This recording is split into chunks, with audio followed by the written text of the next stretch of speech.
Chaque jour, Charles et Carole vous présentent la leçon de l'école du sabbat.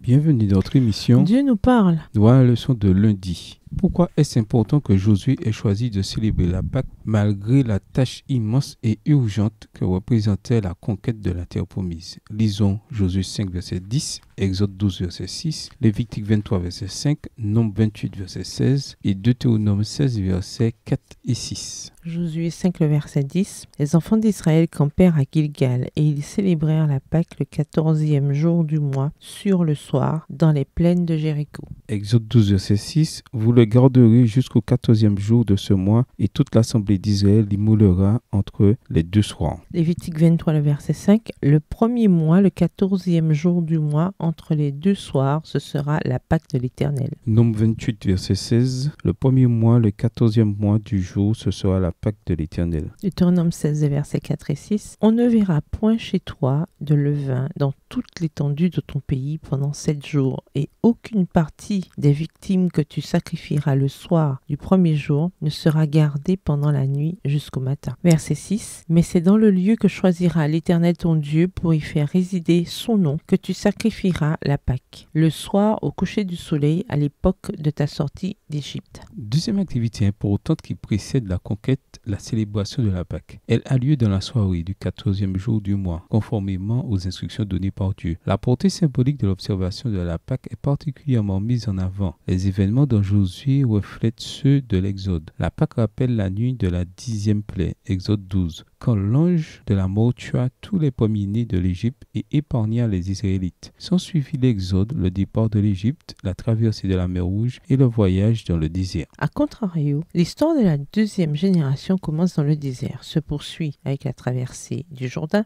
implique la circoncision et la célébration de la Pâque et arrive au moment crucial où on peut s'attendre à une nouvelle intervention miraculeuse du Seigneur face aux ennemis d'Israël, les habitants de Canaan. Avec tout ce qui précède, la célébration de la Pâque marque le commencement d'une nouvelle ère dans l'histoire d'Israël. De plus, à travers le symbole de l'agneau sacrificiel, la fête de la Pâque renvoyait à la rédemption des Israélites de leur esclavage en Égypte. Mais elle renvoyait également à son accomplissement antitypique à venir avec l'agneau de Dieu. Jean 1, verset 26 et 36, 1 Corinthiens 5, verset 7, 1 Pierre 1, verset 18 et 19, qui nous a rachetés de l'esclavage du péché au moment du dernier repas avec ses disciples avant de s'offrir en sacrifice suprême. Jésus transforma la Pâque en mémorial de sa mort. Matthieu 26, verset 26 à 29, 1 Corinthiens 11, verset 23 à 26. Pourtant, la Pâque et la Sainte Seine indiquent une réalité encore plus glorieuse, celle de la multitude rattachée qui entre dans la Canaan céleste. L'apôtre Jean décrit cette traversée antipique en parlant des 144 000 qui marchent sur la mer de cristal, la mer Rouge et le Jourdain antitypique devant le trône de Dieu. Apocalypse 4, verset 6, Apocalypse 7, les versets 9 et 10. Et célébrant la Pâque et la Sainte Seine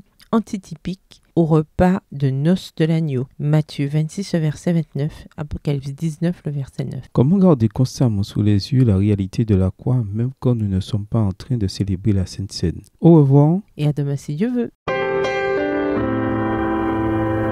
Dieu nous parle. Chaque jour, Charles et Carole vous présentent la leçon de l'école du sabbat.